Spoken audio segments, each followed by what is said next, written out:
За сайн байцгаана уу та бүхэний өдрийн мэндийг хүргэе. Намайг Наран шиг гэдэг төвчтэй сургуульд газар зүйн багшаар ажилладаг. За бид PBL төсөлт хичээлийн хүрээнд цэнхэр алт гэсэн сэдвийг сонгоо авсан. Яагаад энэ сэдвийг сонгоо авсан бэ гэхээр дэлхийн дахин тулгамдж байгаа асуудлуудын нэг яахын аргагүй цэвэр усны нөөцийн асуудал байгаа. Цэвэр ус маш их багасж байгаа, модны ус багасж байгаа. За тийм учраас бид энэ хүү сэдвийг сонгоо авсан байгаа. За манай цэнхэр алт төсөл нь бол усны нөөц түүний одоо хэрэглээг судлах, за мөн түүнийг хэрхэн хэмж болох талаар болол гарц гаргалгааг олох зорилготойгоор хийгдсэн байна. За энэ ажлаа хийхэд бол бид 5 багт хуваагдаж ажилласан. За эхний нэгдүгээр баг бол контентын баг байна. Контентын багийн гишүүн Тэнгис байна.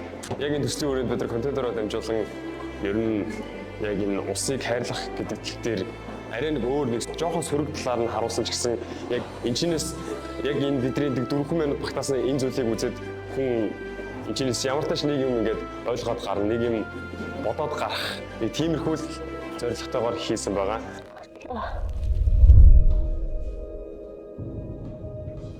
За хоёр дахь баг маань бол макетийн баг байгаа. За макетийн баг маань бол газрын гадаргын усны нөөц болон одоо тархацыг илрүүлэх зорилготойгоор за би тэр үзүүлэн хийж энэ үзүүлэнгээ болол сургуулийнхаа нийт сурагчдад одоо танилцуулж энэнийхээ үзүүлэнгийнхаа үр дүнд хүүхдүүдийг болол усны нөөцийг хэр байгаа, тархацыг хэр байгааг болол харуулах зорилготойгоор хийгдсэн.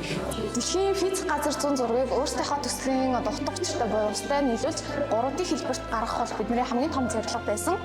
За үүнд бол бидний одоо хүч хөдөлмөр цаг хугацаа маш их зүйлс бол оролцсон. За үйл явцаас зурдах юм бол хөөсийг ерөнхийдөө бол одоо газрынхаа дайршил болгож хэрэгэлсэн. Гэхдээ ерөнхийдөө бол тэр барилгын хөөсийг өөрсдөө ингээд зүсч одоо дэлхийн жижиг газруудыг гаргах үнэхээр хэцүү байсан учраас бидэд ерөнхийдөө бол бяцхан туршилт хийсэн. За үүний хүрээгээр ерөнхийдөө бол физикийн хичээлтэйг холбогдуулаад одоо нарийн төмөр бүцийг халах байдлаар бид хөөсөө зүссэн.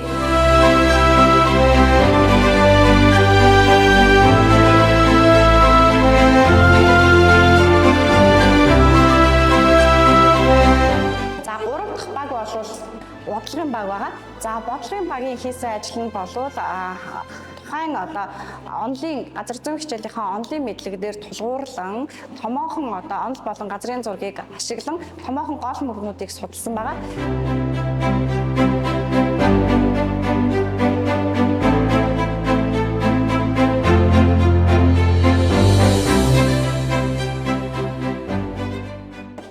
Дөрөв дэх баг маань болвол одоо мэдээлэл цуглуулах буюу одоо судалгааны баг байгаа.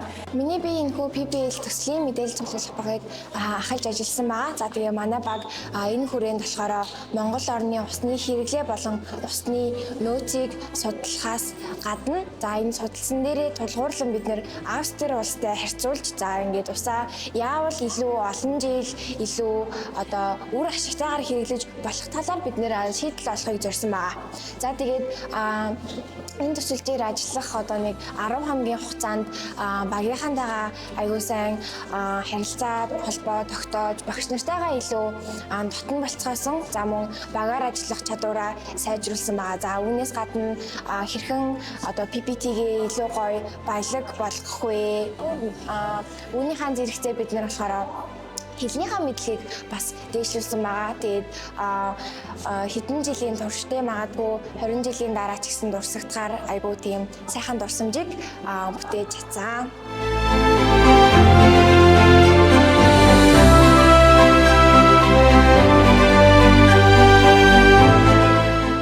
За 5 дахь баг маань бол сурвалжлагын баг байгаа.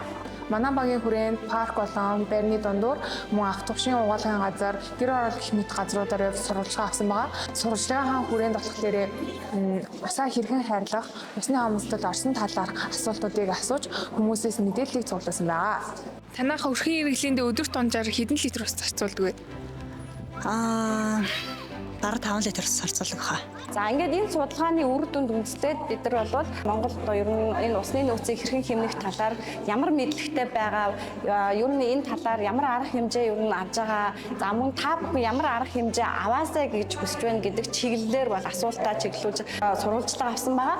За ингээд энэ сурвалжлагын багийн хийсэн ажлын үр дүнд бид нар нөлөөллийн ажлуудыг хийсэн. За нөлөөллийн ажил маань ихтэй болвол ерөнхий боловсролын 40-р сургууль дээрээ 2 ээлжийн дунд болвол бавшуур тарааж тийм ээ асуулт хариултын тэмцээн зохиох мөн одоо энэ усны одоо тархацсан хэр байгаа талаар макета олон нийтэд сурчлах, сануулгах, уриалгах ийм одоо зорилготойгоор хийгцээ.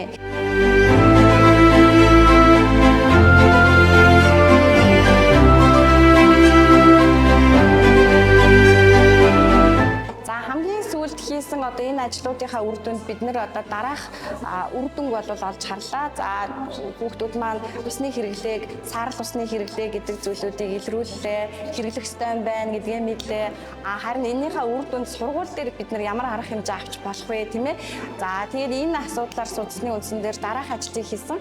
За октийн нойлдоо бол мэдрэгчтэй крантыг байршуулсан. Энэ нь бол гол зорилго нь одоо усны хэрэглээг хязгаарлах, тийм ээ? За хэрэггүй үедээ усаа болвол аль болох одоо хааж байх ёстой гэдгийг сануулгах, уриалгах зорилготойгоор бид нар одоо эхний ээлжинд мэдрэгчтэй крантыг 3 давхрын октийн нойлдоо сольж тавьж одоо үр дүнгээ сарын хугацаанд туршиж харсан байгаа. За хамгийн их уснаас зарцуулга ихтэй, хэрэглээ ихтэй октийн нойлыг сонгоо аваад энэхүү нойлдоо мэдрэгчтэй крантыг байрлуулсан. Энэхүү крантыг байрлуулснараа бид нар 7 хоногийн хугацаанд 250-аас 380 литр усыг нээсэн амжилттай байна. Тэнхэр алт төслийн өрөөнд болохоор нөлөөллийн ажил явуулсан. Тэр нөлөөллийн ажиллаар болохоор ер нь ус ямар үнцэнтэй харуулсан хэлсэн тийм. Ерөнхийдөө бол угаасаа л нэг туслал нэг алт гээл. Бас ер нь бас бусад ангиудынхаа чадварыг ч гэсэн сайн харж чадсан шүү дээ. Ер нь өмнө нь сонирхдаггүй байсан хичээлүүд дээрээ бас ер нь сонирхолтой болж эхэлсэн. Ойлгохгүй юмнуудаа ойлгож эхэлсэн.